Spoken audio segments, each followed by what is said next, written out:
ગઢ ગિરનારની ગોદમાં ભવ્ય મહાશિવરાત્રીની તૈયારીઓ થઈ ચૂકી છે।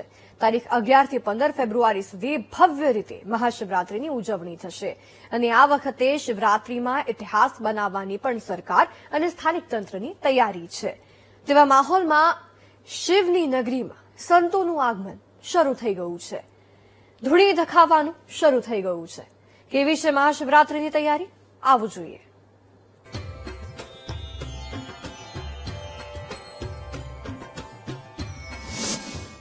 મહાશિવરાત્રીની મહાતૈયારી। સંતોએ ગિરનારની ગોદમાં ધૂણી ધખાવી। જૂનાગઢની ગિરનાર તળેટીમાં આગામી મહાશિવરાત્રીના ભવ્ય મિની કુંભ મેળા માટે વહીવટીતંત્ર અને સાધુ સંતો સજ્જ બન્યા છે। લાખોની સંખ્યામાં ઉમટનારા શ્રદ્ધાળુઓની સુવિધા માટે પરિવહન, આરોગ્ય, પીવાના પાણી અને સ્વચ્છતા જેવી પાયાની વ્યવસ્થાઓને આખરી ઓપ આપવામાં આવ્યો છે। તેમજ યાત્રિકોની સુરક્ષા માટે ચુસ્ત પોલીસ બંદોબસ્ત તથા વિવિધ સંસ્થાઓ દ્વારા અન્ય ક્ષેત્રો, પાર્કિંગ અને સાંસ્કૃતિક કાર્યક્રમોનું આયોજન કરાયું છે। રવાડી અને મૃગીકુંડમાં શાહી સ્નાન આકર્ષણ સમાન।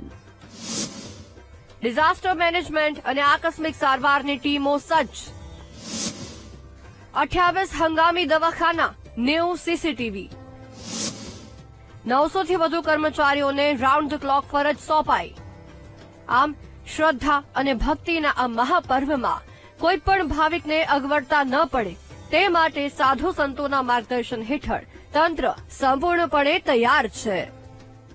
જે આ મેળો તારીખ 11 થી 15 કેમ સારું જાય અને સમાજને કેવો મેસેજ જાય એના માટે પ્રભુ પ્રજાજન, મહાજન અને આ સમાજ બધા ભેગા મળી કરી અને આ મેળો કેમ સુખ અને શાંતિ અને સમૃદ્ધિમય જાય એના માટે એક વિશેષ ચર્ચા કરવામાં આવી હતી।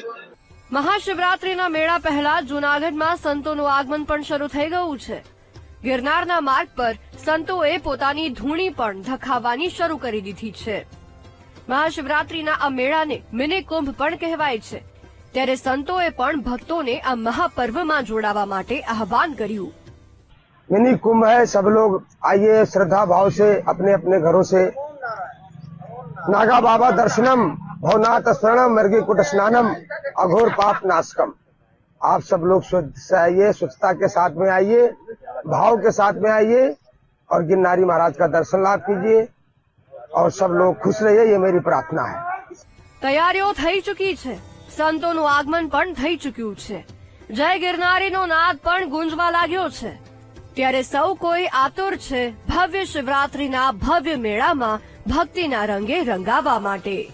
જય વિરાણી, વીટીવી ન્યૂઝ, જૂનાગઢ।